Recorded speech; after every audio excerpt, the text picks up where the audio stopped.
ఒక్క రాయి ఏపీ రాజకీయాలను కుదిపేసింది. ఒక్క రాయి రాష్ట్ర రాజకీయాల్లో అగ్గిరాజేసింది.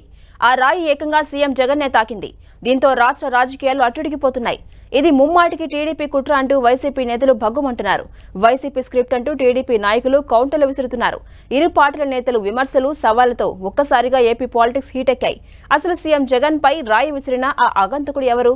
పోలీసుల అదుపులో ఉన్న నేరస్తులు ఏం చెబుతున్నారు? ఈ ఘటనపై ఈసీ ఎలా రియాక్ట్ అయింది? ఏపీ సీఎం జగన్ పై దాడి కేసులో విజయవాడ పోలీసులు వేగం పెంచారు. ఓ వ్యక్తిని అదుపులోకి తీసుకున్న పోలీసులు అతన్ని రహస్య ప్రాంతంలో విచారిస్తున్నట్టు తెలుస్తోంది.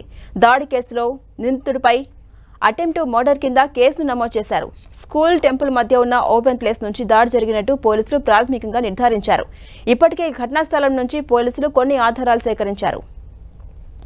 ఇక టాస్క్ ఫోర్స్ ఆధ్వర్యంలో ఉన్న 6 బృందాలు 20 మంది సిబ్బందితో కేసును దర్యాప్తు చేస్తున్నాయి. జగన్ బస్సు యాత్ర జరిగిన టూర్ మ్యాప్లో ఉన్న సీసీటీవీ ఫుటేజ్లపై దర్యాప్తు బృందాలు ఫోకస్ పెట్టాయి.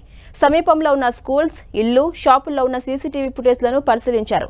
జగన్ పై దాడికి ఉపయోగించిన రాయి గుర్తించడానికి ఘటన జరిగిన పరిసర ప్రాంతాలను క్లోజ్ టీమ్స్ జల్లెడ పట్టాయి. డ్రోన్లతో సీన్ రీకన్స్ట్రక్షన్ కూడా చేశారు. హై ప్రొఫైల్ కేసు కావడంతో కేసు విచారణను పోలీసులు సీరియస్గా తీసుకున్నారు. విజయవాడ కమిషనరేట్ పరిధిలో ఉన్న రౌడీ షీటర్లు ఎక్కడ ఉన్నారనే దానిపై రిపోర్ట్ సిద్ధం చేస్తున్నారు క్రైమ్ పార్టీ పోలీసులు.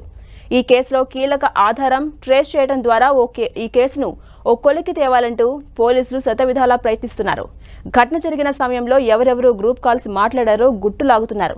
అనుమానాస్పద గ్రూప్ కాల్స్ పై విచారణ జరుపుతున్నారు. ముఖ్యమంత్రి జగన్ మీద దాడి ఘటనపై సింగ్ నగర్ పిఎస్లో కేసు నమోదైంది. వైసీపీ ఎమ్మెల్యే వెల్లంపల్లి శ్రీనివాసరావు ఫిర్యాదుతో సింగ్ నగర్ పోలీసులు ఈ ఘటనపై కేసు నమోదు చేశారు. ఐపీసీ సెక్షన్ 307 కింద కేసు నమోదు చేశారు. ఈ ఘటనపై నాన్ బెయిలబుల్ కేసు నమోదు చేశారు పోలీసులు. సీఎం జగన్ పై రాళ్ల దాడి ఘటనపై కేంద్ర ఎన్నికల సంఘం ఆరా తీసింది. ఈ మేరకు ఆంధ్రప్రదేశ్ ప్రభుత్వానికి ఈసీ కీలక ఆదేశాలు జారీ చేసింది. సీఎం జగన్ పై ఎన్నికల ప్రచారంలో జరిగిన రాయి దాడి ఘటనపై పూర్తి డీటెయిల్స్ అందించాలంటూ రాష్ట్ర ప్రభుత్వాన్ని ఆదేశించింది. ఇక సీఎం జగన్ పై దాడి ఘటనపై వైసీపీ ఇప్పటికే సీరియస్ గా ఉంది. సచివాలయంలో ఈసీకి వైసీపీ ఫిర్యాదు చేసింది. సీఈఓ ఎంకే మీనాను, సజ్జల రామకృష్ణారెడ్డి, పలువురు వైసీపీ నేతలు కలిసి కంప్లైంట్ చేశారు.